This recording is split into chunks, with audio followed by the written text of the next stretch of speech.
அற்புதமான அன்பே என்னில் பொற்பரன் பாராட்டும் தூய அன்பே என்றும் மாறா தேவ அன்பே என்னுள்ளம் தங்கும் அன்பே என்றும் மாறா தேவ அன்பே என்னுள்ளம் தங்கும் அன்பே தோத்திரம் பாடி போற்றிடுவேன் தேவாதி தேவனை ராஜாதி ராஜனை வாழ்த்தி வணங்கிடுவேன் தேவாதி தேவனை ராஜாதி ராஜனை வாழ்த்தி வணங்கிடுவேன். பேசும்படியார் கேட்கிறோம். இயேசு கிறிஸ்துவின் பரிசுத்த நாமத்திலே பிதாவே, ஆமென். ஆண்டவராகிய இயேசு கிறிஸ்துவின் நாமத்திலே நான் அனைவரையும் வாழ்த்துகிறேன். இன்றைக்கு இந்த புதிய வருஷத்திலே நீங்கள் பிரவேசிக்க போறீங்க. அல்லேலூயா சொல்லுவோம். இது 2017க்கான செய்தி அல்ல, ஆனால் 2017 சந்திக்க போகிற உங்களுக்கு இப்பொழுதே அந்த நன்மை உண்டாகக்கூடும். அல்லேலூயா சொல்லுவோம். அதற்கு ஆதாரமாய் ஒரு வசனத்தை உங்களுக்கு முன்பாக வைக்கிறேன். யாத்திரையாகமம் 3ஆம் அதிகாரம் 21வது வசனம்.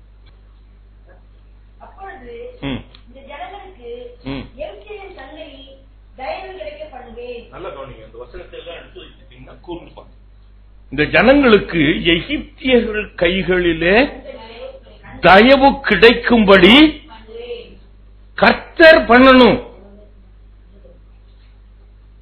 உன்னுடைய எதிராளிகளிலிருந்து, உன்னுடைய சக ஊழியர், சக ஜனங்களிலிருந்து, உன்னுடைய கணவனிடத்திலிருந்து, உன்னுடைய குடும்பத்திலிருந்து, உன்னுடைய சபையிலிருந்து உனக்கு தயவு கிடைக்க பண்ணுவேன். அல்லேலூயா சொல்லுவோமா.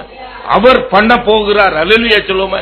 நீங்க மனுஷர்கள் தயவு செய்வாங்கன்னு சொல்லி நீங்க அவங்கள நாடி போகாதீங்க. தயவு கிடைக்க செய்கிறவர் கர்த்தர். அல்லேலூயா சொல்லுவோமா. அல்லேலூயா.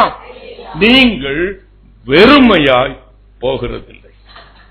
நீங்கள் 2017 நீங்கள் வெறுமையாய் நீங்கள் பிரவேசிக்க போவதில்லை. எத்தனை பேர் அதை உணர்றீங்க? கரந்தட்டி ஆண்டவருக்கு கர்த்தர் உடைய தயவு. நோவாவுக்கு கர்த்தருடைய கண்களிலே தயவு கிடைத்தது. அது ஒரு மிகப்பெரிய ஆசீர்வாதம். அல்லேலூயா சொல்லுவோம். தயவு கிடைக்கிறது என்பது மிகப்பெரிய ஆசீர்வாதம். தேவனுடைய கண்களிலே அந்த தயவுதான் எகிப்தியர்களுடைய கையிலிருந்து அந்த தயவு கிடைக்க செய்தது. அல்லேலூயா சொல்லுவோம். அப்ப தேவனுடைய தயவு தான் எகிப்தியர்கள் மூலமாய் உனக்கு கிடைக்க செய்வார். அல்லேலூயா சொல்லுவோம். அல்லேலூயா, அல்லேலூயா, அல்லேலூயா. அன்புக்குரியவர்களே, இந்த வசனத்தை நான் வாசிக்கும் பொழுது நான் மிகவும் ஆழமாய் இதை சிந்தித்தேன். ஆண்டவர் 430 ஆண்டுகளாக அந்த எகிப்தியர்கள், இஸ்ரவேல் ஜனங்கள் எகிப்து தேசத்திலே இருக்கிறார்கள். நல்லா கவனிக்கணும். அதுல 30 ஆண்டுகள் அவர்கள் ராஜாவினுடைய விருந்தினர்களாக இருந்தார்கள். அப்பொழுது அவர்களுக்கு ஒரு கஷ்டமும் இல்லை. நினைச்ச பொழுது சோறு கிடைக்கும், நினைக்கும் போது எல்லாம் கிடைத்தது. 30 வருஷங்கள் அவர்கள் ராஜ விருந்தினர்களை போல நடத்தப்பட்டார்கள். ஆனால் 400 வருஷம் அவர்களை அந்த எகிப்தியர்கள் அடிமைப்படுத்தினார்கள். நல்லா கவனிக்கணும். அப்ப அந்த அடிமைப்படுத்தப்பட்ட பொழுது அந்த ஜனங்கள் மிகவும் வேதனைப்படுகிறார்கள். அல்லேலூயா சொல்லுவோமா. அப்பொழுது ஆண்டவரை நோக்கி அவர்கள் கூக்குரல் இடுகிறார்கள். அப்பொழுது ஆண்டவர் அவர்களுடைய கூக்குரலை கேட்கிறார். அல்லேலூயா சொல்லுவோமா. போய் மோசேயை அழைத்து அனுப்பி அவனோடு கூட சொல்கிறார். 3ஆம் அதிகாரம் 7வது வசனத்தை எடுத்து வாசிப்பாங்க. அதுல 3 காரியம் சொல்லப்படுகிறது. என்ன? உங்களுடைய ஜனங்களுடைய உபத்திரவத்தை நான், அப்போ நீ பட்ட பாடுகள், இந்த சில காலம் நீ பட்ட பாடுகளை கர்த்தர் என்ன செய்திருக்கிறார்? பார்த்திருக்கிறார். அல்லேலூயா சொல்லுவோமா. அல்லேலூயா சொல்லுவோமா. அந்த ஆளோட்டிகளின் நிமித்தம் நீ இட்ட கூக்குரலை அவர் கேட்டிருக்கிறார். அல்லேலூயா சொல்லுவோமா. உன்னுடைய எல்லா கூக்குரலையும் கர்த்தர், உன்னுடைய உபத்திரவத்தை பார்த்திருக்கிறார். நீ இட்ட விண்ணப்பங்கள், ஜெபங்கள், அலறுகள், கூக்குரல்கள் எல்லாவற்றையும் கேட்டிருக்கிறார். அதையும் தாண்டி ஒருவேளை நீ கூக்குரலிடாத ஒரு வேதனைகள் இருந்திருக்கலாம். நீ அநேக காரியங்களை நீ உன்னால் உனக்கு குத்தப்பட்டது. அல்லேலூயா சொல்லுமா? அதை வெளியே சொல்ல முடியாது. சொல்ல முடியுமா? நல்ல நல்ல குடும்ப பெண்ணுங்கன்னா கணவன் அப்படி உருவ குத்துறத வெளியே சொல்ல மாட்டாங்க. அது வேதனையாகத்தான் அது இருக்கும். ஆனால் அந்த வசனம் சொல்கிறது, அவர்களுடைய வேதனைகளை நான் அறிந்திருக்கிறேன். பார்த்தவர், கேட்டவர், அறிந்தவர். அல்லேலூயா சொல்லுவோமா? நீ சொல்லாமலே அறிந்தவர். அல்லேலூயா சொல்லுவோமா? நீ கூக்குரலிடாமலே அறிந்தவர். அல்லேலூயா சொல்லுவோமா? நீ முறுமுறுக்காமலே அறிந்தவர். அவர் மோசேயை அழைத்து அனுப்பி அவர்களை நான் காண்பிக்கிற பாலும் தேனும் ஓடுகிற கானான் தேசத்திற்கு அவர்களை அழைத்து கொண்டு போய் என்று சொல்லுகிறார். அவன் எத்தனையோ சாட்சி சொல்லுகிறான், எத்தனையோ சாக்கு போக்கு சொல்லுகிறான். ஆனால் கர்த்தர் அவனிடத்துல தன்னுடைய தீர்மானத்தை அவர் திரும்ப பெற்றுக் கொண்டாரா? நல்லா கவனிங்க. ஆகையினால எகிப்தியர்கள் கண்களிலே தயவு கிடைக்க பண்ணுவேன் என்று சொன்னதை அவர் திரும்பி எடுத்துக்கொள்வாரா? அவர் எடுத்துக்கொள்ளல. அவ எத்தனையோ சாக்கு போக்கு சொன்னான். ஆனா கர்த்தர் அவனுடைய சாக்கு போக்கெல்லாம் அவர் வைத்துக் கொண்டார். அவனுக்கு ஒரு துணையை அனுப்பினார், ஆரோனை அனுப்பினார். ஆனால் அவர் சொன்னதை அவர் சிந்தித்து பார்த்து திருத்துகிறவர் அல்ல. யோபு 33:14 வாசிங்க. ஆண்டவர் சொல்லி மறுவிசை அதை அவர் என்ன பண்ணுகிறது இல்ல, திருத்துகிறவர் அல்லவே. அல்லேலூயா சொல்லுவோமா? நான் இன்னைக்கு சொல்ற 2017 கர்த்தர் உங்களுக்கு தயவு கிடைக்க பண்ணுவார். நீங்கள் வெறுமையாய் பிரவேசிக்க போறதில்லை. இதை அவர் திரும்ப பெற்றுக் கொள்ள மாட்டார், அவர் திருத்திக் கொள்ளவும் மாட்டார். இதை நான் ஆணித்தரமாய் இந்த வசனத்தை உங்களோடு கூட பேசுகிறேன். திரும்ப அதை வாசிங்க. இந்த வசனத்தை நான் ஆழமாய் தியானிக்க விரும்புகிறேன். வாசிங்க. எக்ஸோடஸ் 3:21. அப்பொழுது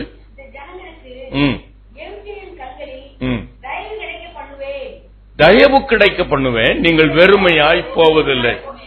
இந்த வசனத்தை தியானிக்கும் பொழுது கர்த்தர் ஒரு விசித்திரமான ஒரு சம்பவத்தை என் கண்களுக்கு முன்பாக காண்பித்தார். கானான் ஒரு கல்யாணத்தை என் கண்களுக்கு முன்பாக காண்பித்தார். நல்ல கவனிங்க பிரியமா. அதற்கும்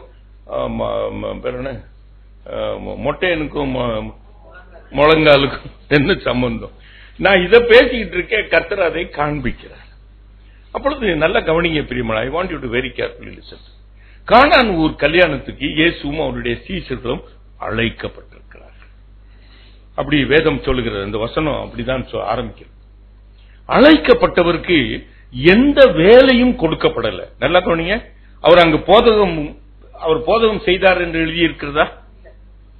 மணமக்களுக்கு அவர் ஆசீர்வதித்து ஜெபித்தார் என்று எழுதப்பட்டிருக்கிறதா? ஒரு பொறுப்பும் அவருக்கு கொடுக்கப்படல. எனக்கு அன்புக்குரியவர்களே, அழைக்கப்பட்டார்.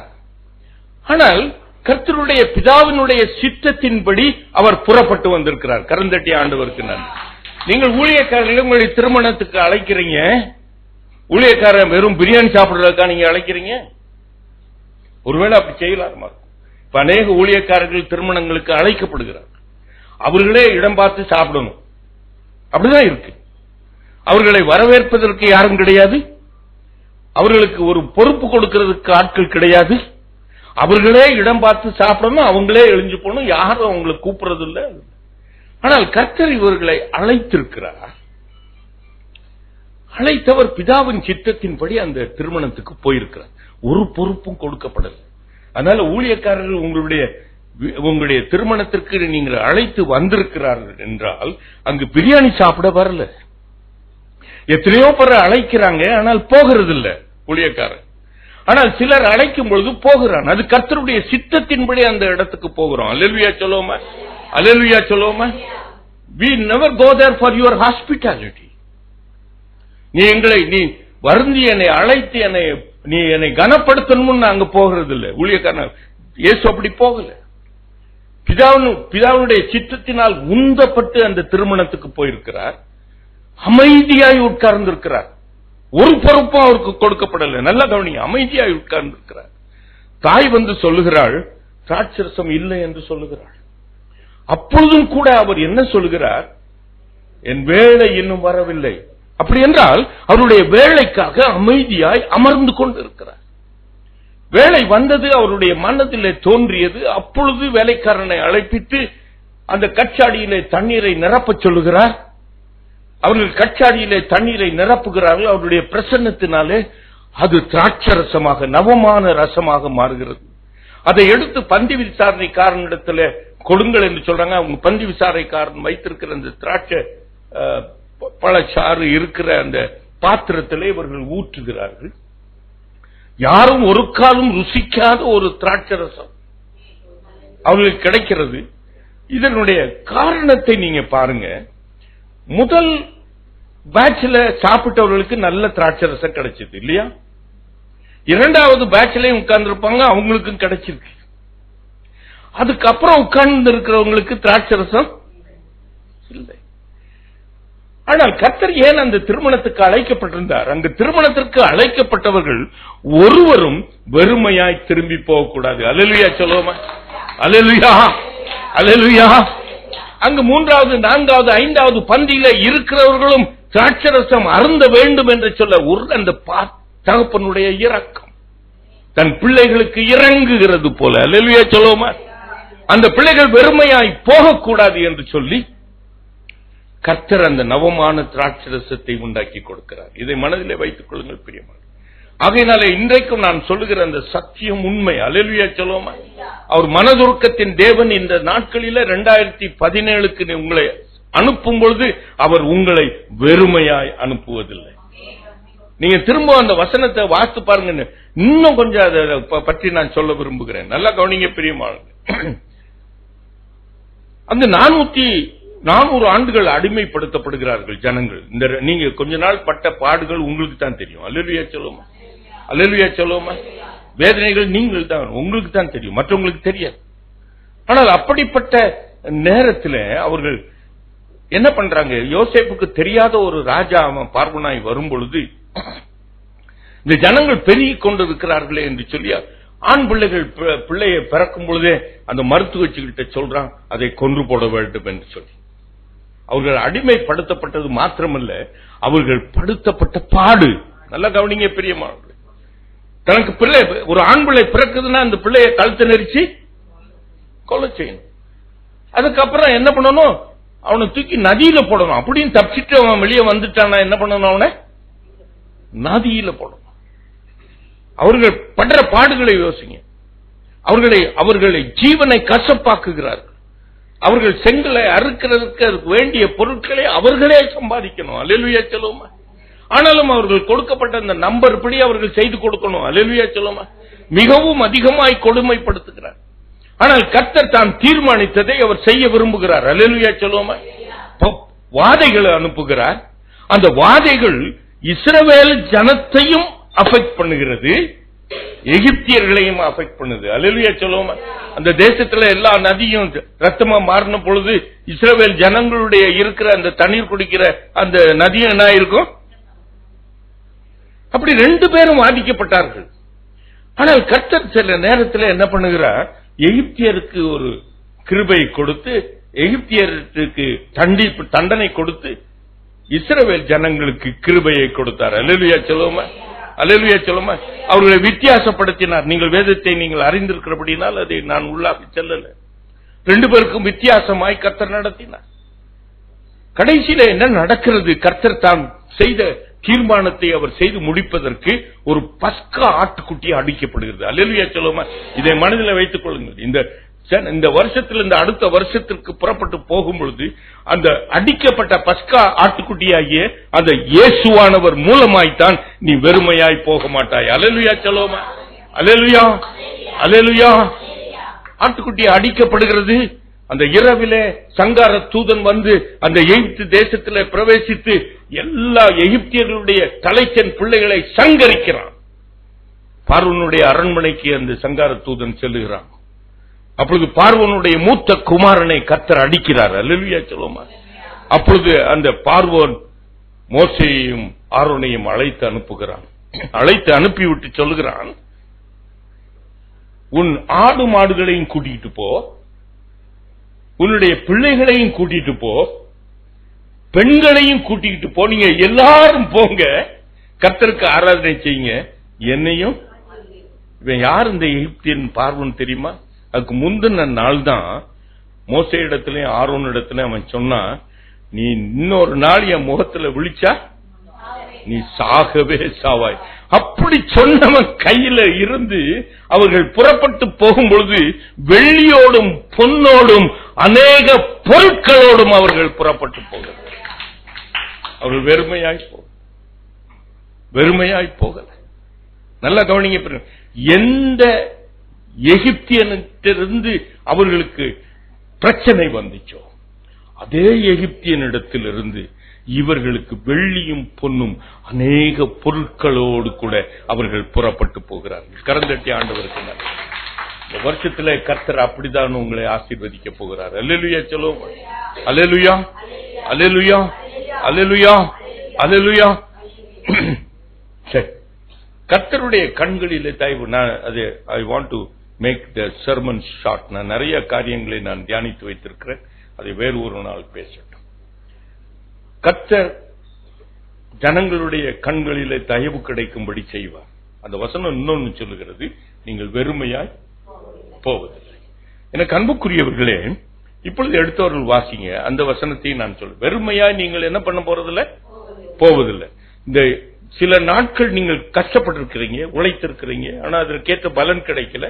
ஆனால் நீங்க போகும்பொழுது பொன்னோடும் வெள்ளியோடும் போக போறீங்கன்னு ஆண்டவர் சொல்லிட்டார். தயவு கிடைக்கும்படி செய்வார். இரண்டாவது, நீங்கள் வெறுமையாய் போவதில்லை என்று ஆண்டவர் சொல்கிறார். இப்பொழுது எடுத்தவங்க வாசிங்க, உபாகமம் 15ஆம் அதிகாரம் 12 வாசிங்க.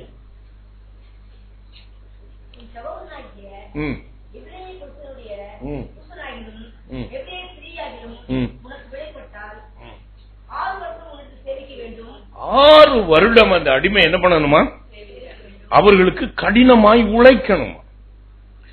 அந்த 6 வருஷம் கடினமாய் உழைத்த உடனே 7ஆம் வருஷத்துல அவனை விடுதலை செய்ய வேண்டுமாம். அவனை விடுதலை செய்து அனுப்பும் பொழுது இந்த 13வது வசனத்தை வாசிங்க. வெறுமையாய் அனுப்பி விடாதே. அல்லேலூயா சொல்லுமா. ஒரு அடிமைக்கு கர்த்தர் கொடுக்கிற கட்டளை, அடிமையை வைத்திருக்கிற மனுஷனுக்கு, அந்த எஜமானனுக்கு கர்த்தர் ஒரு கட்டளை கொடுக்கிறார். அவன் கடினமாய் உனக்கு உழைத்தான் அல்லவா 6 வருடங்கள். அவனை அனுப்பும் பொழுது நீ வெறுமையாய் அனுப்பாத. உன் தொழுவத்தில், அது அடுத்த வசனம் வாசிங்க. உன் தேவனாகிய கர்த்தர் உன்னை ஆசீர்வதித்ததின்படி உன் ஆட்டு மந்தையிலும் உன் களத்திலும் உன் ஆலையிலும் எடுத்து அவனுக்கு தாராளமாய் கொடுத்து அனுப்புவாய. கரந்தட்டி ஆண்டவருக்கு நன்றி சொல்லு. எனக்கு கீழே உழைத்தவனுக்கு கர்த்தர் நான் தாராளமாய் கொடுத்து அனுப்பணுமா? அல்லேலூயா சொல்லுவோமா, அல்லேலூயா சொல்லுவோமா, அல்லேலூயா. அப்படி கட்டளை கொடுத்தவர் உங்களுக்கு தாராளமாய் கொடுத்து அனுப்ப மாட்டாரா? ஏன் சந்தேகப்படுறீங்க? தாராளமாய் கொடுப்பார். அதுல 2 காரியத்தை நான் சொல்லட்டும், கடந்து போட்டோம். ஒன்று, நாம் நம்முடைய வாழ்க்கையில யாருக்கு எஜமானுக்கு நம்ம ஊழியம் செய்யல, நம்ம வீட்டு வாழ்க்கையில நம்ம ஆஸ் அ ஹவுஸ் வைஃப் இல்ல வேலை பார்க்கிறவர்களாக நாம் அநேக நேரத்தில் சரீரத்தில் மிக கஷ்டப்பட்டு உழைத்திருக்கிறோம். அல்லேலூயா சொல்லுவோம். ஒன்று சரீர உழைப்பு. You have physically labored for your family. You physically labored for your workplace. நீங்க வேலை பார்க்கிற இடத்துல கடினமாய் உழைத்திருக்கிறீங்க. உன் பிள்ளைகளுக்காக நீங்கள் உழைத்திருக்கிறீங்க. உன்னுடைய கணவனுக்காக உழைத்திருக்கிறீங்க. உங்களுடைய உழைப்புக்கு கர்த்தர் வெறுமையாய் அனுப்ப மாட்டார். அல்லேலூயா சொல்லுவோமா. ஆண்டவர் உன்னுடைய சரீர உழைப்புக்கு அவர் தாராளமாய் கொடுத்து அனுப்ப வேண்டும் என்று சொன்னவர், நீ ஆண்டவருடைய தோட்டத்தில் நீ உழைத்திருப்பாயானால் சொல்லல, உழைக்கணும். சரீர உழைப்பு மாத்திரம் ஒரு மனுஷனுக்கும் மனுஷிக்கும் கொடுக்கப்படல. பிரியமானவர்களே, ஒவ்வொரு மனுஷனுக்கும் மனுஷிக்கும் வயலிலும் வேலை செய்யணும், தோட்டத்திலும் வேலை செய்யணும். எடுத்தவங்க வாசிங்க 104ஆம் சங்கீதம் 23வது வசனத்தை வேகமா வாசிங்க பார்க்கலாம். ஒரு மனுஷன் தன் 104:23 அப்பொழுது மனுஷன் சாயங்காலம் மட்டும் தன் வேலைக்கும், அது என்னது? தன்னுடைய வேலை இன்னொரு பண்ண. நம்ம என்ன நினைச்சிட்டு இருக்கோம்? நம்ம வீடு குடும்பம் தான் பண்ணன்னு நினைச்சிட்டு இருக்கோம். அதனால குடும்பத்துக்காக மட்டும் வேலை செஞ்சிட்டு இருக்கோம். இல்ல பிரியமானவர்களே, தன் வேலைக்கும் நீங்க அந்த நாட்கள்ல இந்த வசனங்கள் எழுதப்பட்ட நாட்களில அங்கு நடைமுறையை நீங்க சிந்தித்து பாத்தீங்கன்னா தெரியும். வயலில வேலை செய்கிறவர்கள் அதிகாலையில வயலுக்கு வருவாங்க. 1 மணி 2 மணிக்கு அவங்க என்ன பண்ணிடுவாங்க? இப்பவும் நடக்குது. இப்போ நீங்க கிராமத்துக்கு போனீங்கன்னா அவங்க காலையிலிருந்து சாயந்தரம் வரைக்கும் வேலை செய்ய மாட்டாங்க. அவங்க வேலை காலையிலிருந்து மத்தியானம் வரைக்கும் தான். அல்லேலூயா சொல்லுவோமா? ஆனால் கர்த்தர் அதோடு இஸ் நாட் சாட்டிஸ்ஃபைட். மனுஷன் தன் வேலையிலும் தன் பண்ணையிலும் அதற்கு அப்புறம் நீ என்ன பண்ணணும்? கர்த்தருடைய தோட்டத்திலே உழைக்கணும். கரந்தட்டி ஆண்டவருக்கு நன்றி. இது எப்படின்னு நான் சொல்றேன். இது கர்த்தருடைய தோட்டம்னா ஊழியம் செய்யணும் அப்படின்னு சொன்னால் எல்லாரும் நீங்க போய் பிரசங்கிக்க பண்ணணும், அங்க போய் இது பண்ணணும், அது பண்ணணும். உங்களுடைய உழைப்பின் மத்தியிலும் கொஞ்ச நேரம் நீங்க இளைப்பாற இடம் கிடைக்கும் நேரம் கிடைக்கும் பொழுது நீங்க கர்த்தருடைய பாதத்தில் அமர்ந்து ஜெபிக்கிறது, அது கர்த்தருக்கென்று உழைக்கிறது. அல்லேலூயா சொல்லுவோமா? அல்லேலூயா சொல்லுவோமா? பிள்ளைகளுக்காக உங்களை சாக்ரிஃபைஸ் பண்றதுக்கு என்ன தியாகம் பண்ணுகிறது. அல்லேலூயா சொல்லுவோமா? அங்க வீட்டுல ஒரு 6 இட்லி தான் இருக்கும். அன்னைக்கு பிள்ளை கணவன் சாப்பிட்டு போயிருந்திருப்பான். பிள்ளை அன்னைக்கு எப்பவுமே அவன் 3 தான் சாப்பிடுவான். அன்னைக்கு என்ன பண்ணிட்டான்? 5 சாப்பிட்டான். You have sacrificed your breakfast for the sake of your children. எதை செய்தாலும் கர்த்தருக்கென்று செய்யுங்க. அப்படிதானே சொல்லுது. அப்ப என் பிள்ளைக்காக நான் விட்டுக் கொடுக்கிறதும் நான் கர்த்தருக்கென்று செய்கிறேன். அல்லேலூயா சொல்லுமா? இதை மனதில் வைத்துக் கொள்ளுங்க. ஆவிக்குரிய பிள்ளைகள் இதை கட்டாயமாய் அறிந்து கொள்ளணும். நான் உலக பிரீதியா என் பிள்ளைகளுக்கு எல்லாத்தையும் விட்டுக் கொடுக்கிறேன்னு நினைக்காதீங்க பிரியமானவர்களே. அந்த விட்டுக் கொடுக்கிறதே கர்த்தருக்கு என்றுதான் நீங்க செய்றீங்க. அல்லேலூயா சொல்லுவோமா? அல்லேலூயா அல்லேலூயா அல்லேலூயா. அப்படி செய்றவங்கன்னா நான் இந்த பிள்ளைகளுக்காக இவ்வளவு பாடுபடுறேன்னு நீங்க சொல்ல மாட்டீங்க. கணவனுக்காக இப்படி உழைக்கிறேன்னு நீங்க சொல்ல மாட்டீங்க. கர்த்தருக்கென்று நீங்க செய்யுங்க. அல்லேலூயா சொல்லுவோமா? சரீர உழைப்புக்கு ஒரு பியூட்டிஃபுல் எக்ஸாம்பிள் யாக்கோபு கோலும் தடியுமாக அவன் புறப்பட்டு லாபான் வீட்டுக்கு போகிறான். நீங்க அது சம்பவம் தெரியும், அதனால நீங்க வேதத்தை திறக்க வேண்டாம். கோலும் தடியுமாக புறப்பட்டு போகிறான். அவன் லாபான் வீட்டிற்கு போகும் பொழுது அந்த லாபான் கொஞ்சம் ஆடுகள் உள்ள மனுஷனாய்த்தான் இருந்தான். இவன் அந்த லாபான் வீட்டிற்கு சென்று 7 வருஷம் அவன் உழைக்கிறான் ஒரு மனைவிக்காக. அந்த மனைவி கொடுக்கப்படுவதிலே அவனை ஏமாற்றப்படுகிறான். ஆகையினால இன்னொரு 7 வருஷம் கடினமாய் உழைக்கிறான். அந்த 2 பெண் பிள்ளைகளுக்காக அவன் 14 வருஷம் உழைத்தவன் அந்த 2 பிள்ளைகளையும் வளர்த்து ஆளாக்குவதற்கு என்று இன்னொரு 6 ஆண்டுகள் உழைக்கிறான். அல்லேலூயா சொல்லுவோமா? 20 ஆண்டுகள் கடினமாய் உழைக்கிறான். அவன் உழைத்த உழைப்பை குறித்து அவனே பேசுகிறான். வெயில் என்றும் பாராமல் குளிர் என்றும் பாராமல் அவன் அப்படி எனக்கு அன்புக்குரியவர்களே, பனி என்று பாராமல் மழை என்று பாராமல் அவன் கடினமாய் உழைத்திருக்கிறான். அவன் உழைக்கும் பொழுது அவன் மேய்த்து வந்த ஆடுகளிலே லாபானுடைய ஆடுகளை சிங்கம் பிடித்துக் கொண்டு போயிருக்கோம். பீரிண்டு போனது இல்லைன்னா அவைகளுக்கு எல்லாவற்றையும் தன்னிடத்திலிருந்து கொடுப்பான். அல்லேலூயா சொல்லுமா? உண்மையாயும் உறுதியாயும் உழைத்தான். கரந்தட்டி ஆண்டவருக்கு நன்றி. அப்படி கடினமாய் உழைத்தவன் 2 பரிவாரங்களோடு கர்த்தர் அவனை வர செய்தார். அல்லேலூயா சொல்லுமா? அவன் வெறுமையா வர வச்சாரா? நல்லா கவனி. கர்த்தர் அவனிடத்துல அவனே சொல்றான். நீங்க ஆதியாகமம் 31:42 வாசிங்க. லாபான் இடத்துல அவன் சொல்றான், என் பிதாவாகிய ஆபிரகாமின் தேவனும் ஈசாக்கின் பயபக்திக்குரிய தேவனும் என்னோடு கூட இராதிருந்தால் நீங்க என்ன பண்ணிருப்பீங்க? அப்போ உனக்கு கொடுத்து அனுப்புறது யாரு சார்? லாபானுடைய கண்களிலே தயவு கிடைக்க செய்தது யாரு சார்? இதை புரிந்து கொள். அவர் வெறுமையாய் அனுப்ப மாட்டார். உன்னுடைய சரீர உழைப்புக்கு கர்த்தர் உன்னை வெறுமையாய் அனுப்ப மாட்டார். கரந்தட்டி ஆண்டவருக்கு நன்றி. 2வது ஒரு ஆத்தும உழைப்பு. ஒவ்வொருத்தருக்கும் ஒரு சரீரம் இருக்கு, ஒரு ஆத்துமா இருக்கு. சரியா? யோசேப்பு என்கிறவன் அவன் சரீர உழைப்பு மாத்திரமல்ல, அவன் ஆத்துமாவுக்கும் உழைக்கிறான். அல்லேலூயா சொல்லுமா. அவனுடைய 17 வயது வரைக்கும் அவனுடைய வாழ்க்கையை பற்றி பேசப்படல. ஆனால் 17 வயதிலிருந்து அவனுடைய வாழ்க்கையை குறித்து வேதம் அழகாக சொல்லுகிறது. அவருடைய சகோதரர்கள் எல்லாம் அவர்கள் துன்மார்க்கமான வழியிலே போவாங்க. இவனுக்கு என்ன பண்ணுவான் சொல்லுங்களேன்? அவங்க எல்லாம் சினிமாவுக்கு போவாங்க, இவன் என்ன பண்ண மாட்டான்? அவங்க எல்லாம் டிவி பார்ப்பாங்க, எல்லாம் மூஞ்சி செத்து போயிருக்கு, நாங்களும் டிவி பார்ப்போம். அப்படி பண்ணலையே. அவன் பிரித்து எடுக்கப்பட்டவனாய்த்தானே வாழ்ந்தான், ஆத்மாவுக்காகத்தானே வாழ்ந்தான். அல்லேலூயா சொல்லுமா, அல்லேலூயா சொல்லுமா. இதை கவனிங்கள் பிரியமானவர்களே. கர்த்தருடைய பிள்ளைகள் சரீர உழைப்பும் இருக்கும், அந்த ஆத்மாவுக்கும் உழைக்கணும். அல்லேலூயா சொல்லுமா. அவன் பிரித்து எடுக்கப்பட்டவனாய் வாழ்ந்தான். கர்த்தர் அவனோடு கூட இருக்கிறது தான் அவனுடைய ஜாலி டைம். அல்லேலூயா சொல்லுமா. ஈசாக்குக்கும் அப்படிதான். கர்த்தரோடு கூட தியானம் பண்ணுகிறது தான் ஜாலி டைம். அல்லேலூயா சொல்லுமா. அவன் கர்த்தரோடு கூட பிரித்து எடுக்கப்பட்டவனாய் கர்த்தருடைய சத்தத்திற்கு, கர்த்தருடைய வார்த்தைக்கு, கர்த்தருடைய தரிசனத்திற்கு, கர்த்தருடைய சொப்பனத்திற்கு அவன் அப்படியே காத்திருக்கிறவன். அல்லேலூயா சொல்லுமா, அல்லேலூயா சொல்லுமா. ஆத்தும தேவைக்காக கர்த்தர் பேசுகிற சத்தம். அல்லேலூயா. அதன்படி நடக்க தன்னை ஒப்பு கொடுத்தவன். ஆனால் உலகத்திலே அவனை லாபானுடைய வீட்டிலும் அவனை வெறுமையாய் அனுப்பதான் நினைச்சான்.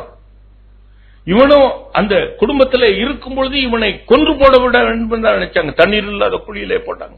அங்கிருந்து அவனை தூக்கி எடுத்து மீதியானியர் கையிலே கொடுத்து போர்த்திபார் வீட்டிலே அடிமையாய் விற்கப்படுகிறான். போர்த்திபார் வீட்டிலே அங்கு ஒரு பெரிய பிரச்சனை நடக்கிறது. அவன் சிறைக்கு அனுப்பப்படுகிறான். I make it short. சிறைக்கு அனுப்பப்படுகிறான். அப்பொழுது நினைத்திருக்க கூடும், நானும் மற்ற வாலிபர்களை போல இருந்திருந்தா போர்த்திபார் வீட்டில் நான் ராஜாவ மாதிரி இருந்திருக்கலாமே. அவனுடைய சரீர இச்சைகள், சரீரத்துக்கு தேவைகள், அதை மாத்திரம் மனதிலே வைத்துக் கொண்டு அவன் போர்த்திபார் வீட்டிலே உழைத்திருந்தால், இப்படி இருந்தா நான் நல்லா இருந்திருப்பேனே என்று நினைத்திருக்க கூடும். ஆனால் அவன் ஆத்துமாவுக்காக, கர்த்தர் அவனை அழைத்த அழைப்புக்காக, அவருடைய சத்தத்திற்காக, அவருடைய தெரிந்து கொள்வதற்கு ஏற்றபடி அவன் வாழ்ந்து கொண்டிருக்கிறான். அல்லேலூயா சொல்லுமா, அல்லேலூயா சொல்லுமா. ஆகையினாலே கர்த்தர் அவன் சிறைச்சாலையிலே இருக்கும் பொழுது கர்த்தர் அவனோடு கூட பேசுகிறார். அல்லேலூயா சொல்லுமா. சொப்பனங்களுக்கு அர்த்தத்தை சொல்லிக் கொடுக்கிறார். கரந்தட்டி ஆண்டவருக்கு நன்றி சொல்லுங்க. நீ கஷ்டத்திலே, உபத்திரவத்திலே, பாடுகளிலே, வேதனைகளிலே, நீ நெருக்கத்தில் இருக்கும் பொழுது கூட கர்த்தர் உன்னோடு கூட பேச முடியும். அதற்கு ஒரு எக்ஸாம்பிள் தான் யோசேப்பு. சிறைச்சாலையிலே அவனுடைய கால்கள் விலங்குகளால் பூட்டப்பட்டிருக்கிறது, இரும்புக்குள்ளே அடைக்கப்பட்டிருக்கிறான் என்று சங்கீதம் 105 அந்த யோசேப்பை குறித்து சங்கீதக்காரன் எழுதி வைத்திருக்கிறான். அப்படிப்பட்ட நிலைமையிலும் கூட அந்த சொப்பனத்துக்கு அர்த்தம் சொல்லுகிற கிருபையை, ஞான வரத்தையும் கர்த்தர் கொடுக்கிறார். அவன் பார்வோனுடைய அரண்மனைக்கு அழைத்து வரப்படுகிறான். அதெல்லாம் உங்களுக்கு தெரியும். அதுல ஒரே ஒரு வார்த்தை மாத்திரம் என்னை மிகுந்த கவர்ந்தது. அங்கு வசனம் சொல்லுகிறது, பார்வோனுக்கு அவனை கர்த்தனாகவும் இஸ்ரவேலுக்கு ரட்சகனாகவும் கர்த்தர் அவனை நியமிக்கிறார். கரந்தட்டி ஆண்டவர். கர்த்தர் அவனை வெறுமையாக விட்டார்.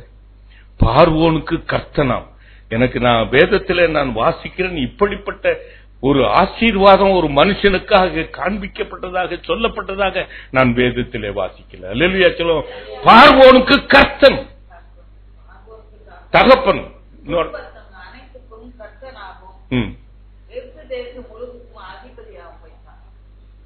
இஸ்ரவேலுக்கு ரட்சகன். இன்னொரு இடத்துல இஸ்ரவேலுக்கு ரட்சகன் என்று. எனக்கு அன்புக்குரியவர்களே, நல்ல கவனிங்க. I want you to finish this point by saying this. அவன் மரிக்கும் பொழுது நிறைவுள்ளவனாய் மரித்தான். சரிதானே?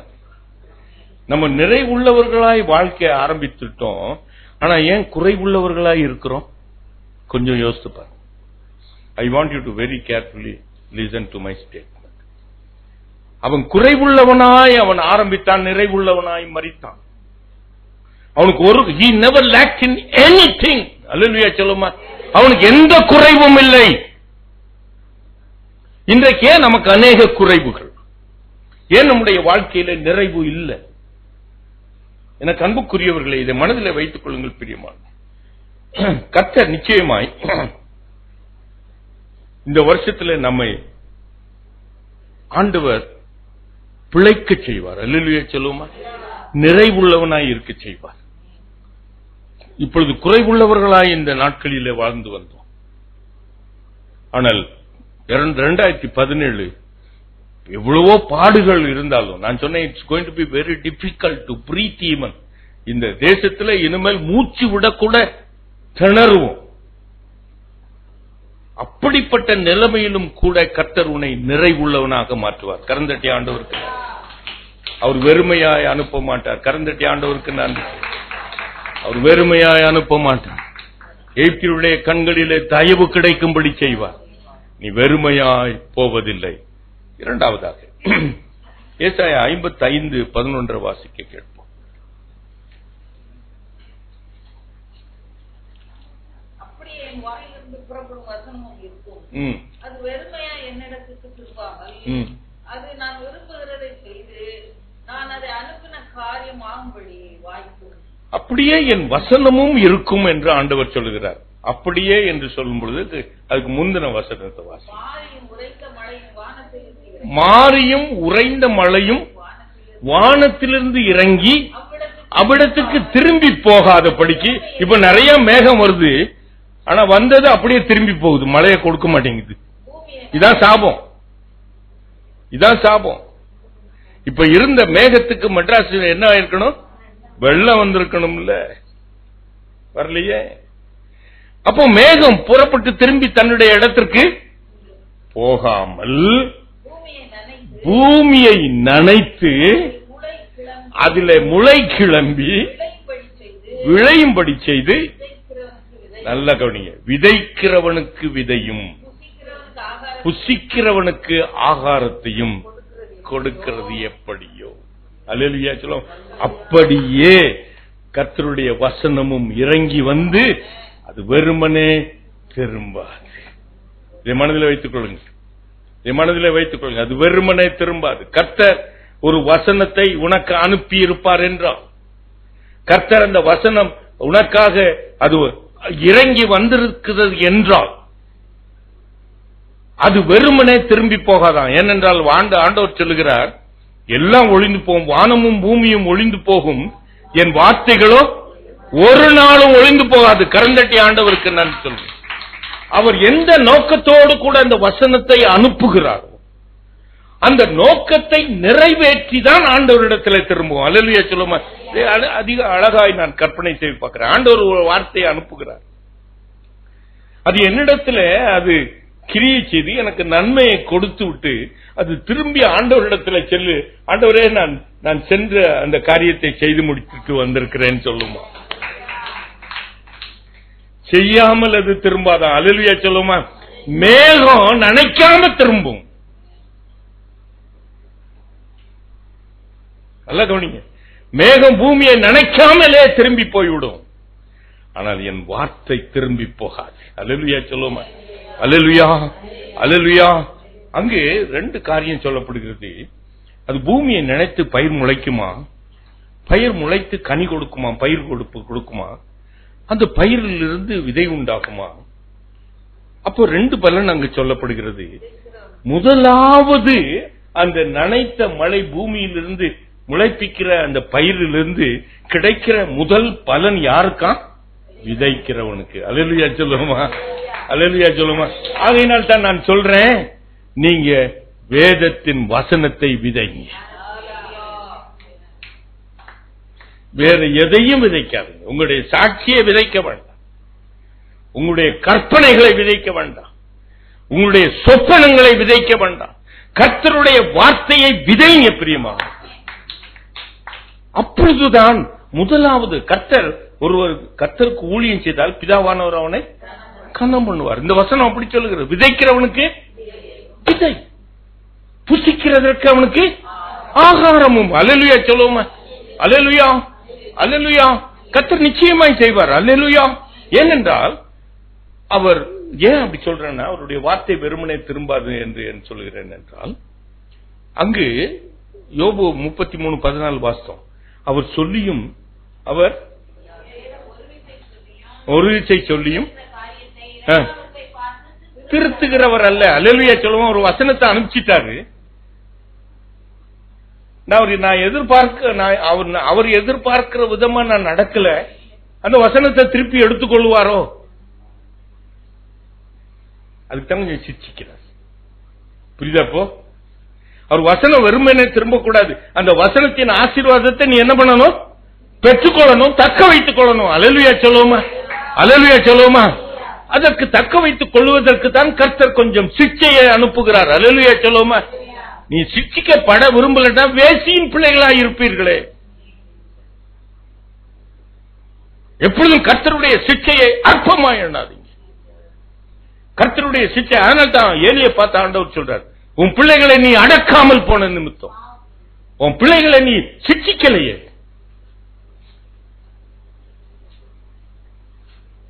உன் பிள்ளைகள் மீது அன்பா இருக்கலையேன்னு சொன்னாரு. இப்ப இருக்க தாய்மார்களுக்கு அந்த அன்பு என்னன்னே தெரியாது. கிறிஸ்துவனுடைய அன்பே தெரியாது. பிள்ளைங்க வந்த உடனே முத்தம் கொடுப்பாங்க, வெளியே போகும்போது முத்தம் கொடுப்பாங்க, கட்டி அணைச்சா லவ் யூம்பாங்க. அந்த லவ் எல்லாம் என்னன்னு தெரியாது. வெளியே காண்பிக்கிறதுக்கு அருமையா செய்வாங்க எல்லாரும். அதனால பிள்ளைகளுக்கு முத்தம் கொடுக்கிறது தப்புன்னு நான் சொல்லல. கணவனத்துல பக்கத்துல போய் உட்கார்ந்துட்டு என்ன மாதிரி வசியம் பண்றவங்களே நான் பார்த்திருக்கேன். ஆனா கணவன் வெளியே போன உடனே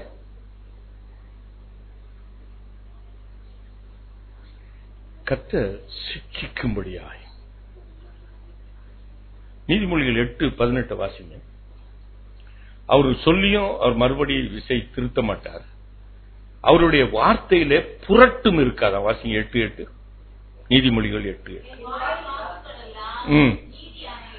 அவருடைய வார்த்தையெல்லாம் வானத்திலிருந்து உன்னை இறங்கி வந்து உன்னை நம்ப பண்ணுகிற அந்த வார்த்தை நீதியாயிருக்கிறதா? அந்த வார்த்தையிலே ஒரு புரட்டும் இல்லை. நல்லா கவனிங்க பிரியமான. இது மனுஷனிடத்துல இல்ல, இது மனுஷனிடத்துல இல்ல. இப்ப ரீசெண்டா 8ஆம் தேதி மோடி அந்த டிவியில பேசும்பொழுது என்ன சொன்னார்? 3 நாள் பொறுத்துக் கொள்ளுங்க. எத்தனை பேர் அதை கேட்டுக்கிட்டு இருந்தீங்க?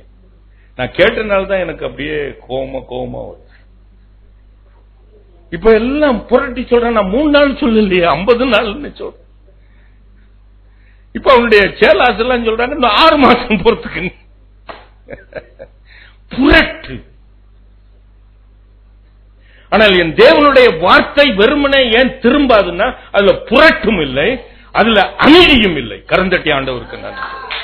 ஆகையினாலே அந்த விதையை விதைங்க பிரியமான. மனுஷனுடைய விதையை விதைக்காதீங்க, மனுஷனுடைய பேச்சை விதைக்காதீங்க, மனுஷனுடைய கற்பனையை எடுத்து சொல்லாதீங்க. கர்த்தருடைய விதையை விதைங்க. அதுல நீதியாயிருக்கும், அதுல ஒரு புரட்டும் இல்லாது. மத்தேயு 17ஆம் அதிகாரத்தை வீட்டுக்கு சென்று வாசிப்பார். கடைசி பகுதியை எடுக்க வேண்டாம். கடைசி பகுதியை வாசிங்கன்னா எல்லாத்துக்கும் தெரிஞ்ச சம்பவம். அவர் கப்பர்நகூமிலே ஒரு வீட்டிலே இருந்து அவர் பேசிக் கொண்டிருக்கிறார். கப்பர்நகூம் என்று ஒரு வீடு என்று சொல்லும் பொழுது நீங்க வேதத்திலிருந்து நல்லா புரிஞ்சுக்கணும், அது பேதுருவனுடைய வீடு. அல்லேலூயா சொல்லுவோமா? கப்பர்நகூம்ல ஒரு வீட்டுக்கு போனார்னா அது யார் வீடு? பெத்தானியாவுக்கு ஒரு வீட்டுக்கு போனார்னா அது யார் வீடு? நடத்துக்கங்க. ஏன்னா மார்க் 2ல சொல்லும் கப்பர்நகூம்ல போறாரு, அது பேதுருவனுடைய வீடுன்னு எழுதியிருக்கும். அல்லேலூயா சொல்லுவோமா? அப்போ பேதுருவனுடைய வீட்டில உட்கார்ந்து அவர் பேசிக் கொண்டிருக்கிறார். இவன் பேதுரு வாசல்ல உட்கார்ந்து இருக்கான். நிறைய கூட்டம் இருந்திருக்கலாம். அப்போ அங்கு வரி வசூலிக்கிறவர்கள் வந்து அவனிடத்துல பேதுருவிட்ட மெல்ல கேட்கிறாங்க, உங்க ஐயா வரி கொடுக்கறது இல்லையோ, எல்லாம் பிளாக் மணியா வச்சிருக்காரோ, உங்க ஐயா வரி கொடுக்க மாட்டாரோ என்று கேட்க. இல்லையே, ஐயாவும் கொடுப்பாரு நானும் கொடுக்கறேன்னு சொல்லியிருக்கான். இதை ஆண்டவர்கிட்ட வந்து சொல்றதுக்கு அவன் வீட்டுக்குள்ள வரான். வரும்பொழுது ஆண்டவர் அதை அறிந்திருக்கிறார். இல்லையா சொல்லுமா? உன் வேதனைகளை அறிந்திருக்கிறார், உன் தேவைகளை அறிந்திருக்கிறார். அல்லேலூயா சொல்லுமா? உள்ள வரும்பொழுது ஆண்டவர் அவன்கிட்ட கேட்கிறார், பேதுருவே நீ என்ன நினைக்கிறாய் அப்படி என்று ஒரு சில காரியத்தை பேசிவிட்டு ஒன்றை அவனிடத்திலே சொல்லுகிறார். நீ கடலுக்கு போ, நீ பிடிக்கிற மீனில் முதலாவது பிடிக்கிற மீன், நல்லா கவனிங்க, அதை வாண்ட் யூ டு அண்டர்லைன். பிடிக்கிற மீன்ல முதலாவது மீனை வாயை திறந்து பார். அப்படி என்று இவன் ஆசையா போறான். போன உடனே தூண்டில் போடுறான். வருகிற முதல் மீனை வாயை திறக்கிறான். அதுல என்ன இருக்கு? வெள்ளிக்காசு. அவன் திருப்பி வந்திருப்பானா? திரும்பி வந்திருப்பானா? அந்த ஒரு மீனை பிடிச்சிட்டான், வெள்ளிக்காசு வந்துருச்சு, அவன் திரும்பி வந்திருப்பானா? அப்படியே வந்திருப்பானா? கொஞ்சம் கற்பனை செய்யுங்களேன், கற்பனை செஞ்சு பாருங்களேன். அவன் வந்திருப்பானா? கர்த்தர் அப்படி சொல்லல. பிடிக்கிற மீன்ல முதலாவது மீன், நீ அடுத்த மீன் போடாதுன்னு சொல்லல கர்த்தர். அது கர்த்தருடைய வார்த்தையை நீங்க கவனமாய் வாசிக்கணும். பிடிக்கிற மீன்ல முதல் மீன். அவர் பிடிக்கிற மீன்ல ரெண்டாவது மீன், மூணாவது மீன் அவர் சொல்லல. ரெண்டாவது மீன் தூண்டில் போடாதுன்னு ஆண்டவர் சொல்லல. மூணாவது ஒரு தூண்டில் போடாதீங்கன்னு சொல்லல. ஆனால் கர்த்தர் முதல் மீன்ல அவனுக்கு கிடைச்சிச்சு. இப்ப அவனுக்குள்ள நான் கற்பனை செய்து பார்க்கிறேன், அவனுக்குள்ள ஒரு ஆசை. மத்தியானம் எல்லாரும் பசியோட இருப்பாங்க, ஆண்டவர் பேசிக்கிட்டே இருக்கிறாரு. ஒரு நல்ல மீனை பிடிச்சிட்டு போனா அவருக்கு விருந்து வச்சு கொடுக்கலாமே அப்படின்னு சொல்லி. ஒரு மீன்னா பத்தாது, அங்க நிறைய பேர் வந்து உட்கார்ந்து இருக்கான். ஒரு மீன் பிடிச்சா பத்தாது. ரொம்ப நாளுக்கு அப்புறம் கடற்கரைக்கு வந்திருக்கோம். ஏன்னா ஆண்டவரோடு கூட இருக்கும்பொழுது அவன் என்ன பண்ண முடியாது? கடற்கரைக்கு வந்திருக்க முடியாது. ரொம்ப நாளுக்கு அப்புறம் கடற்கரைக்கு வந்திருக்கிறோம். ஒரு தூண்டில் போட்டு ஒரு நல்ல மீன் கிடைச்சிருக்கு, இன்னொன்னு போடுவோம். ரெண்டாவது மீன் போட்டிருப்பான், ஒரு நல்ல மீன் கிடைச்சிருக்கும். மூன்றாவது ஒரு தூண்டில் போட்டிருப்பான், ஒரு பெரிய மீன் கிடைச்சிருக்கும். சரி, வீட்டுல இருக்கிற ஒரு 30 பேருக்கு இந்த 3 மீன் போதும், அவங்களை சமையல் செய்து சாப்பாடு வைக்கலான்ட்டு வீட்டுக்கு வந்திருக்கிறான். எனக்கு அன்புக்குரியவர்களே, கர்த்தர் உன்னுடைய அத்தியாவசிய தேவையை மாத்திரம் நிறைவேற்ற செய்கிறதில்லை. வேதம் அப்படி சொல்ல, நாம் அனுபவிக்கிறதற்கு சகலவித நன்மைகளையும் சம்பூரணமாய் கொடுக்கிற ஜீவனுள்ள தேவன். அல்லேலூயா சொல்லுமா? வெறும் வரி செலுத்துவதற்கு மாத்திரம் காசு கொடுக்கல பிரியமான. நான் அந்த வசனத்தை வைத்து நான் தியானிக்க நான் மிகவும் ஆச்சரியப்படுகிறேன். அவன் தான் சாப்பிடணும்னு நினைச்சிருக்க மாட்டான், ஆண்டவருக்கு விருந்து கொடுக்கணும்னு நினைச்சிருப்பான். ரொம்ப நாளைக்கு அப்புறம் கடலுக்கு வரேனே, கொஞ்சம் நல்ல மீன் பிடிச்சிட்டு போவோமே ஐயாவுக்கு. வீட்டுக்கு வந்திருக்கிறவங்களை வெறுமனே அனுப்பக்கூடாது. நிறைய பேர் 3வது ஞாயிற்றுக்கிழமை அப்படிதான் வீட்டுக்கு வந்திருக்கிறவங்கள வெறுமனே அனுப்பக்கூடாதுன்னு பிரியாணி செஞ்சு சாப்பிட்டுட்டு வந்துருவாங்க. 3வது ஞாயிற்றுக்கிழமை மறந்துடுவாங்க. எனக்கு அன்புக்குரியவர்கள், இதை மனதில் வைத்துக் கொள்ளுங்க. இந்த வசனத்தை நீங்க அந்த கர்த்தருடைய வார்த்தை வெறுமனே வராது என்று அவர் உன்னுடைய அடிப்படை தேவையை மாத்திரம் சந்திக்கிறவர் என்று நினைக்காதீங்க. நான் தொடர்ந்து பேசுவேன் குறித்து. அடிப்படை தேவையை சந்திக்கிறவர் மாத்திரம். அவர் is not a communist man. God is not a communist. He is not Fidel Castro. The basic needs the people will get it. But the Lord your God, அவர் சம்பூர்ணமாய் கொடுக்கிறவர். நீ அனுபவிக்கிறதுக்கு சகலவித நன்மைகளையும் கொடுக்கிறவர்னு போல சம்பூரணமாய் கொடுக்கிறவர். அல்லேலூயா சொல்லுமா? அதைத்தான் நீங்க நிறைவுள்ளவர்களாய்த்தான் இருக்கணும். கரந்தட்டி ஆண்டவருக்கு நன்றி சொல்லணும். உங்க குடும்பத்துல ஒரு குறைவு வந்துருச்சுன்னா யூ ஷுட் தாழ்விலே கர்த்தரை நினைத்து பார்க்கணும். அல்லேலூயா சொல்லுமா? அல்லேலூயா சொல்லுமா? என் தலைவிதின்னு சொல்லி உங்க தலையை அடிச்சுக்காதீங்க.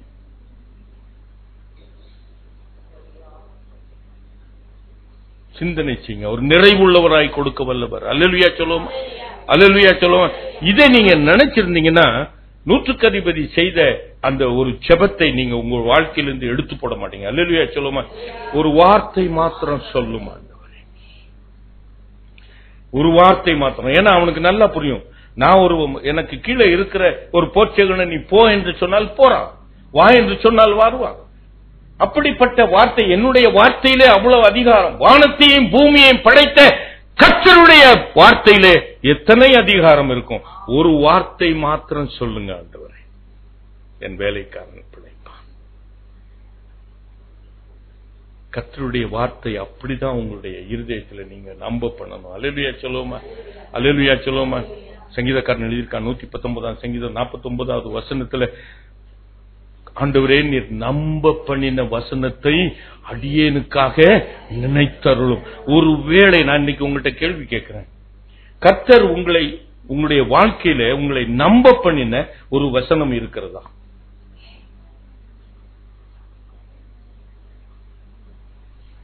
அந்த நம்ப பண்ணின வசனத்தை நீங்கள் நம்பினா, நான் கரந்தட்டி ஆண்டவர், நிறைய வசனம் உங்களுக்கு வருமா இருக்கும். நீங்க நிறைய தீர்க்கதரிசி, நிறைய ஊழியக்காரன் உங்கள்கிட்ட வந்து நீ பெரிய கில்லாடியா இருப்படா, அவனா இருப்ப இவனா இருப்பான்னு சொல்லியிருப்பான்.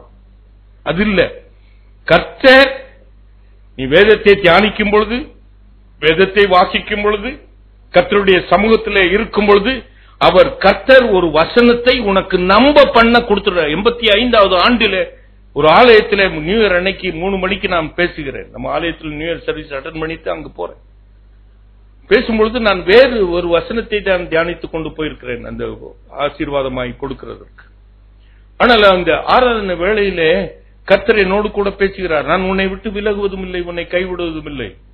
நியூ இயர் சர்வீஸ்ல கர்த்தர் என்னோடு கூட பேசுகிறார். அல்லேலூயா சொல்லுவோம். உன்னை விட்டு விலகுவதும் இல்லை. அப்ப நான் மிகவும் ஒரு சந்தோஷமா ஆண்டவருக்கு நன்றி சொல்றேன். இது உனக்கு மாத்திரம் இல்லடா, இந்த ஆலயத்தில் எல்லாத்துக்கும் சொல்லு.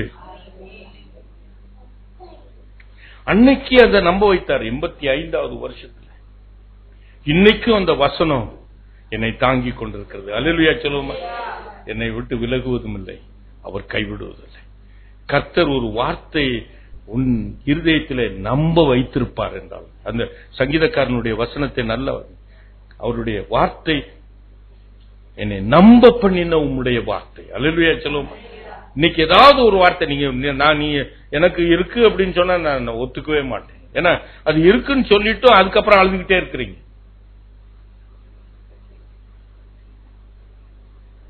அந்த நம்ப பண்ணின வசனத்தை நீங்கள் நம்பி இருப்பீர்கள் என்றால் ஒரு வார்த்தை மாத்திரம் சொல்லும் ஆண்டவரே. அல்லேலூயா சொல்லுவோமா. அல்லேலூயா சொல்லுவோமா. அல்லேலூயா சொல்லுவோமா. கர்த்தருடைய வார்த்தை தான். மனுஷர்கள் அழகாக பேசுவாங்க, முகஸ்துதி பண்ணுவார்கள். ஊழியக்காரனை சேர்த்து தான் சொல்றேன். முகஸ்துதியாய் பேசுவார்கள். அதிலே மயங்கி விட வேண்டாம். கர்த்தர் ஒரு வார்த்தையை கொடுத்திருப்பார் என்றால், அதை நீ நம்பி இருப்பார் என்றால், அந்த கர்த்தருடைய வார்த்தை வெறுமனே போகாது. மூன்றாவது நாகும் 2:2 வாசிங்க.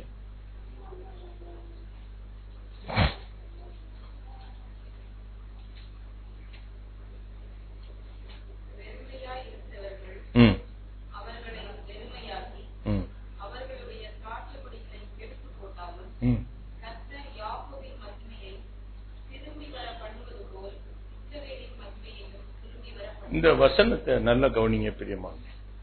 கர்த்தருடைய சிட்சைகளிலே இதுவும் ஒன்று. வெறுமையாக்குகிறவர்களுடைய கரத்திலே நம்மை ஒப்பு கொடுத்துருவார். அல்லேலூயா சொல்லுவோமா. அந்த இஸ்ரவேல் ஜனங்கள், இதுல யாக்கோபின் மகிமை என்று சொல்லப்படுகிறது. அந்த வசனத்தை வாசித்து பார்த்தீங்கன்னா, இன்னொன்று இஸ்ரவேலின் மகிமை திரும்பி வர பண்ணுவேன் என்று சொல்றார். யார் மீதாம் அந்த திராட்சை செடிகள் கெடுத்து விடப்பட்டிருக்கிறது. அல்லேலூயா சொல்லுவோமா. திராட்சை செடிகள் யாரு? நீயும் நான்.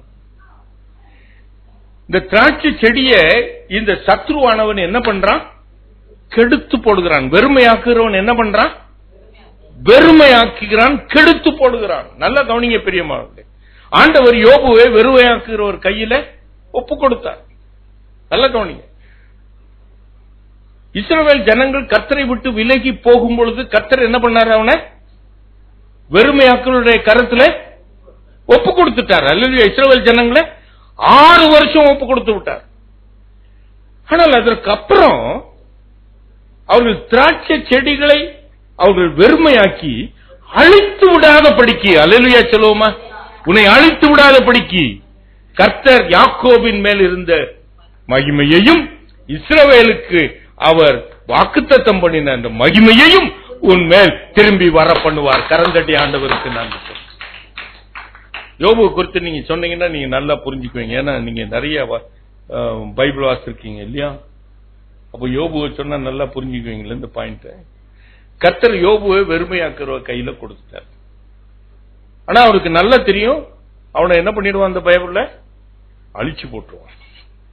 அதனால அவன் போகும்போது சொல்றாரு, அவன் ஜீவனை மட்டும் தப்ப விடு. நல்லா கவனிங்க பிரியமானவர்களே. அப்போ அந்த பிசாசுடைய கரத்திலே அவர் கர்த்தர் அவனை ஒப்பு கொடுக்கிறதுக்கு முன்பாக அவன் 29ஆம் அதிகாரத்திலே அவன் தன்னுடைய வாழ்க்கையை குறித்து சொல்றான். 2 சொல்லுகிறான். என் சிரசின் மேலே ஒரு தீபம், அதான் யாக்கோபின் தீபம். அல்லேலூயா சொல்லுவோமா? அல்லேலூயா சொல்லுவோமா? நல்லா கவனிங்க. என் சிரசின் மேலே ஒரு தீபம், அந்த தீபத்தின் வெளிச்சத்தினால் நான் இருளை கடந்து போனேன். அது ஒன்று. இரண்டாவது, என் கூடாரத்தின் மேல் ஒரு ரகசிய செயல் இருந்தது. அல்லேலூயா சொல்லுவோமா? அதான் இஸ்ரவேலின் மேலே இருந்த மகிமை. அல்லேலூயா சொல்லுவோமா? யாக்கோபின் மேலே இருந்த மகிமை, அது தீபம், அது வழி நடத்துகிற தீபம். ஆனால் இஸ்ரவேலின் மகிமை என்ன? அது கூடாரத்தின் மேலே இருக்கிற இஸ்ரவேலின் மகிமை. அந்த ரெண்டு மகிமையும் அவன் வீட்டில் இருந்துச்சுனால சத்ருக்கு முன்பாக, சத்ரு கரத்துல ஒப்பு கொடுக்கறதுக்கு முன்னாடி அவன் சொல்றான், என் தலையில ஒரு தீபம் இருந்துச்சு, யாக்கோபின் தீபம் இருந்துச்சு. அந்த தீபம் என்னாச்சு? அதனுடைய வெளிச்சத்தினால இருளை கடந்து போனேன். அப்ப என் கூடாரத்தின் மேல என்ன இருந்துச்சு? ஒரு ரகசிய செயல், அதான் கர்த்தருடைய மகிமை, இஸ்ரவேலின் மகிமை அது இருந்தது. ஆகையினாலே என் பிள்ளைகள் எல்லாம் என்னை சுற்றி ஒலிவ மர கன்றுகளைப் போல இருந்தார்கள். ஒரே சந்தோஷம் வீட்டுல, இஸ்ரவேல் வீட்டுல ஒரே சந்தோஷம். இஸ்ரவேலின் மகிமையும் யாக்கோபின் மகிமையும் இஸ்ரவேலின் மகிமையும் அவர்கள் மீது இருக்கும் பொழுது அவர்கள் இருளை கடந்து போனார்கள். உண்மைதான். அல்லேலூயா சொல்லுவோமா? அல்லேலூயா சொல்லுவோமா? கர்த்தருடைய தீபம் என்றால் கர்த்தருடைய வார்த்தை. அல்லேலூயா சொல்லுவோமா? அது என் கால்களுக்கு தீபம். அப்போ யாக்கோபின் மகிமை என்று சொல்லும் பொழுது கர்த்தருடைய வார்த்தை. அல்லேலூயா சொல்லுவோமா? நீ போகிற இடமெல்லாம் நான் உன்னோடு கூட இருந்து உன்னை காத்து, அதுதான் அவன் சிரசின் மேலே இருந்த தீபம். அல்லேலூயா சொல்லுவோமா? அந்த தீபத்தினாலே தான் எல்லா இருளையும் அவன் கடந்து போனான். ஆனா யோபுக்கு கர்த்தர் இன்னொரு காரியத்தை கொடுத்திருக்கிறார். அவன் கூடாரத்தின் மேல் ஒரு ரகசிய செயல். அவன் சொல்றான், ஆண்டவரே, அந்த நாளிலே இருந்த சீர் எனக்கு வந்தால். இப்ப இந்த சத்ரு என்ன பண்ணிட்டான்? கர்த்தருடைய தீபத்தை, சத்ரு தன் வசனத்தை திருடிட்டு போயிட்டான். கர்த்தருடைய வசனத்தை அவனிடத்துல இருந்து திருடிட்டு போயிட்டான். கர்த்தருடைய சமூகம், அவனுடைய மேகம் அவன் கூரையின் மேலே இருந்தது, கூடாரத்தின் மேலே இருந்தது. அதை அவன் அந்த மகிமைக்கு கீழே வந்து அவன் தங்கிக்கிட்டான். அல்லேலூயா சொல்லுமா? கர்த்தருடைய மகிமை இறங்கி வராதபடிக்கு. அல்லேலூயா சொல்லுவான். அவன் சொல்ற, ஆண்டவரே, அந்த நாள் எனக்கு திரும்பி வந்து. ஆண்டவர் யோபு கொடுத்தாரா? கொடுக்கலையா? 2 மடங்கு கொடுத்தார். அவனுடைய ஆடு மாடுகள்ல 2 வதை. நான் அதை பத்தி நான் பெரிதுபடுத்துறதே இல்லை. நான் பணம், I never care for the money. It's nothing. அவர் நினைச்சார், வானமும் பூமியும் அவருடையது, வெள்ளியும் பொன்னும் அவருடையது. நான் கர்த்தரை என்னுடைய சொந்தமாய் வைத்திருப்பேன் என்றால் அவர் வைத்திருக்கிற அத்தனை வெள்ளியும் எனக்கு சொந்தம், அவர் வைத்திருக்கிற அத்தனை பொன்னும் எனக்கு சமம். ஏன் நான் வெள்ளியை குறித்து கவலைப்பட வேண்டும், பொன்னை குறித்து கவலைப்பட வேண்டும்? எனக்கு அன்புக்குரியவர்களே, கர்த்தர் அந்த சீர் எனக்கு இருந்தால், அப்போ கர்த்தர் 2 மடங்கும் கர்த்தருடைய மகிமையை அவர் காண செய்தார். அதற்கப்புறம் 70வது ஆண்டிலே இது நடந்தது. 140 வருஷம் அதற்கப்புறம் வாழ்ந்தான். கர்த்தருடைய மகிமை அவனோடு கூட இருந்தது. இதை மனதில் வைத்துக் கொள்ளுங்க. யாக்கோபுடைய மகிமையும் உங்க மேல வரணும். கர்த்தருடைய வசனத்தை வாசிட்டு மாத்திரம் டெபாசிட் போக முடியாது. அதுவும் வேணும், வழி நடத்துகிற தீபம். அல்லேலூயா சொல்லுவோமா? அல்லேலூயா சொல்லுவோமா? இருளை கடக்கிற ஒரு வெளிச்சம். அல்லேலூயா சொல்லுவோமா? ஆனால் நமக்கு நன்மையை செய்கிற ஒரு மகிமை. அல்லேலூயா. இஸ்ரவேலுக்கு நன்மையை கொடுக்கிற ஒரு மகிமை. அந்த மகிமை தான் நான் எப்பொழுதும் சொல்லியிருப்பேன். இந்த மகிமை is not it's a cloud. அது ஆவியானவர் இறங்குகிறனால ஒரு மகிமை இல்லை. Don't mistake me. ஆவியானவர் கொண்டு வருகிற மகிமை அல்ல, இது தேவனுடைய மகிமை. அல்லேலூயா சொல்லுவோமா? அல்லேலூயா சொல்லுவோமா? ஆவியானவர் அந்த சத்தியத்தோடு கூட வருகிறார். கரந்தட்டி ஆண்டவருக்கு நன்றி சொல்லுவோம். ஆவியானவருடைய கிரியை எல்லாம் அந்த சத்தியமாகிய இயேசுக்கே சாட்சி சொல்லுகிற ஒரு காரியம். அல்லேலூயா சொல்லுவோமா? ஆவியானவர் இயேசுவை குறித்து சாட்சி சொல்லுவார். அல்லேலூயா சொல்லுவோமா? அவருடைய வசனத்தை வைத்துதான் உன்னை நடத்தி செல்வார். அல்லேலூயா சொல்லுவோமா? ஆவியானவர் மகிமையை கொண்டு வர முடியாது. ஆனால் ஆவியானவர் எங்க இருக்கிறாரோ அங்கு தேவனுடைய மகிமை கூடாரமாக வந்து விடுகிறது. அல்லேலூயா சொல்லுவோமா? அதனால் தான் மரியாள் இடத்துல தேவதூதன் வந்து சொல்லும் பொழுது ஒண்ணு லூக்கா 1:35 வாசித்து பாருங்க. அங்கு வேதம் சொல்கிறது, பரிசுத்த ஆவி உன்மேல் வரும், அப்புறம் உன்னதமானவருடைய பலம் உன்மீது நிழலிடும். அப்ப அந்த பரிசுத்த ஆவியானவர் மாத்திரம் மேல இருந்து பிரயோஜனம் இல்லை, அந்த தேவனுடைய மகிமையும் அந்த இடத்துல வரணும். கலந்தட்டி சொல்லுவோம், ஆவியானவர் தனியாய் கிரியை செய்ய முடியாது, இயேசுவும் தனியாய் கிரியை செய்ய மாட்டார், மூவராய்த்தான் அதை செய்ய முடியும். அல்லேலூயா சொல்லுவோமா? ஆவியானவர் அந்த இயேசு கிறிஸ்து என்ற வார்த்தையின் மூலமாய் உன்னோடு கூட தங்கி இருக்கிறார். அல்லேலூயா சொல்லுவோமா? அவர் டான்ஸ் ஆடுறதுனால தங்கல, அவர் பாட்டு பாடுறதுனாலும் ஆவியானவர் உன்கிட்ட வந்து தங்கல. ஆவியானவர் வந்து தங்கினால் கர்த்தருடைய வார்த்தையோடு கூட தான் தங்கி இருப்பார். அல்லேலூயா சொல்லுவோமா? கர்த்தருடைய வார்த்தைக்கு நடுங்கிறவனையே அவர் நோக்கி பார்ப்பார். கரந்தட்டி ஆண்டவருக்கு நன்றி சொல்லுவார். ஆனால் அவராக செய்ய முடியாது. தூதன் அழகாக சொல்லுகிறான், உன்னதமானவருடைய பலம். இயேசுவானவர் அங்கே இருக்கிறார் மறுரூப மலையில, அங்க மேகம் வருகிறது. அப்ப இயேசுவானவருடைய மேகம் அது இல்லையே, அது தேவனுடைய பிரசன்னம். அல்லேலூயா சொல்லுவோமா? அல்லேலூயா சொல்லுவோமா? அப்ப தேவனுடைய பிரசன்னம், it is an exhibited presence of God. அல்லேலூயா சொல்லுவோமா? he exhibits. அவர் உணர செய்ய மாட்டாரு, அவர் செய்து முடிப்பார். கரந்தட்டி ஆண்டவருக்கு நான் சொல்லுவேன். அல்லேலூயா சொல்லுவோமா? அவர் செய்து முடிக்கிறவர். அல்லேலூயா சொல்லுவோமா? தேவனுடைய மகிமை என்பது its exhibited presence that you will always, உன்னுடைய வார்த்தையிலும் உன்னுடைய செயலிலும் உன்னுடைய நடக்கையிலும் அவருடைய மகிமை இருந்து அவரை வெளிப்படுத்திக் கொண்டே இருப்பார். கரந்தட்டி ஆண்டவருக்கு. That is the glory of God. That is the glory of God. அது வேணும். எனக்கு அன்புக்குரியவர்களே, கடைசியா ஒரு காரியத்தை சொல்லிட்டு நான் முடிக்கட்டும். மத்தேயு 15:32 அங்கே 5000 பேரை போஷிக்கிறார். போஷிக்கிறதுக்கு முன்னாடி ஆண்டவர் ஒன்று சொல்லுகிறார், அவர்களை பட்டினியாய் நான் அனுப்ப மாட்டேன். அல்லேலூயா சொல்லுவோமா? அல்லேலூயா சொல்லுவோமா? அல்லேலூயா சொல்லுவோமா? அல்லேலூயா சொல்லுவோமா? அவர்களை வெறுமையாய் அனுப்ப மாட்டேன். அவர்கள் திருப்தி அடையும்படி அவர்களுக்கு அப்பத்தை கொடுக்கிறார், மீனை கொடுக்கிறார். கரந்தட்டி ஆண்டவர். அப்போ அவர் உன்னுடைய சரீரத்துக்கு, ஆத்துமாவுக்கு அவர் 3 நாளாய் அவர்களை போஷித்தார். கரந்தட்டி ஆண்டவருக்கு நன்றி. அப்படி ஆத்மாவை போஷித்தவர் அவருடைய சரீர தேவைகளை சந்திக்காம அனுப்ப மாட்டார், வெறுமையாய் அனுப்ப மாட்டார். நல்லா கவனிங்க, இங்க வருறவங்க வெறுமையாய் போக முடியாது. அல்லேலூயா சொல்லுவோமா? இதை மனதில் வைத்துக் கொள்ளுங்கள் பிரியமா. ஆண்டவர் உன்னுடைய சரீரத்தையும் போஷிக்கிறவர், உன் ஆத்மாவையும் போஷிக்கிறவர். அதற்கு நான் ஒரு எக்ஸாம்பிள் சொன்னா புரிந்து கொள்வீங்க. 1 ராஜாக்கள் 19ஆம் அதிகாரத்தை எடுத்து வைத்துக் கொள்ளுங்க. அங்கு யேசபேலுக்கு பயந்து அவனுடைய சரீரத்தை அவர் கொலை செய்து விடுவான் என்று சொல்லி அவன் பயந்து போய் ஒரு வனாந்தரத்திலே ஒரு சூறை செடியின் கீழே அவன் படுத்து உறங்கிக் கொண்டிருக்கிறான். உறங்கிக் கொண்டிருக்கும் பொழுது அவன் ஆண்டவரிடத்திலே, என் சரீரத்தை எடுத்துக்கொள்ளுங்கன்னு சொல்லல, என் ஆத்துமாவை எடுத்துக்கொள்ளும் என்று சொல்லுகிறான். நல்லா கவனிங்க. I want you to very carefully follow me. என் ஆத்துமாவை எடுத்துக்கொள்ளுங்க என்று சொல்றான்.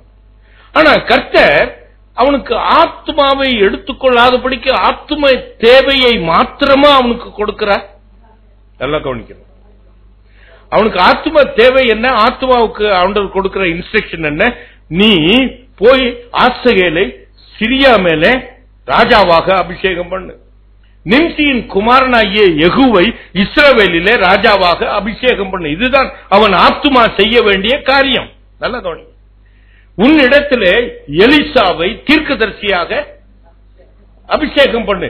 3 காரியம் அவனுடைய ஆத்மாவுக்கு ஆண்டவர் இன்ஸ்ட்ரக்ஷன் கொடுக்கிறார். ஆனால் அந்த 3 இன்ஸ்ட்ரக்ஷனையும் அவன் பட்டினியாய் சோர்ந்து போகிறவன் ஆத்மாவை எடுத்துக்கொள்ளும் என்று சொன்னவன ஆத்ம தேவைகளை உடனே அவர் செய்தாரா? இல்லையே. தழலிலே சுடப்பட்ட அடைகளையும் ஒரு செம்பிலே தண்ணீரையும் ஒரு தூதன் கொண்டு வந்து அவன் தலையணை பக்கத்தில் தலையை மாட்டில வைக்கணும், எடுத்து சாப்பிடு, புசி, அதற்கப்புறம் நீ வெகு தூரம் போகணும். அப்படி என்றால் கர்த்தர் ஆத்ம தேவைகளை அவர் நிறைவேற்றுகிறவர், தனக்காக தான் நிறைவேற்றுவார். அல்லேலூயா சொல்லுமா? ஆத்மாவை எடுத்து அவர் தனக்காக பயன்படுத்துகிறார். கரந்தட்டி எத்தனை பேர் அது உண்மை என்று எடுத்துக்கிறார்? என் ஆத்துமாவை கர்த்தர் தனக்கென்று பயன்படுத்துகிறார். நான் விதைக்க பயன்படுத்துகிறார். கரந்தட்டி ஆண்டவருக்கு நன்றி சொல்லுங்க. அல்லேலூயா சொல்லுவோமா? என்னை கர்த்தருடைய காரியத்தை செய்ய என் ஆத்துமாவை போஷிக்கிறார். அல்லேலூயா சொல்லுவோமா? எனக்காக அவர் என்னை போஷிக்கல. மனதில் வைத்துக் கொள்ளுங்கள் பிரியமா. கர்த்தர் என் ஆத்துமாவை அவருக்கென்று போஷிக்கிறார். அவருக்கென்று வாழ வேண்டும் என்று போஷிக்கிறார். ஆகையினாலே அவருக்கென்று வாழுகிற அந்த ஆத்மாவை அவர் போஷிக்கிறதற்கு முன்பாக என்னுடைய சரீர தேவைகளை அவர் சந்திக்கிறார். எலியாவுக்கு ஆண்டவர் தழலிலே சுடப்பட்ட அடைகளையும் அவன் குடிக்க தண்ணீரையும் எடுத்து அவன் இடத்துல ஒரு தூதன் கொண்டு வருகிறார். அவர் உங்கள் சரீர தேவைகளை சந்திக்க மாட்டாரோ? எகிப்தியர் கண்களிலே தயவு கிடைக்கும்படி செய்வார். நீ வெறுமையாய் போவதில்லை. முழங்கால் படி.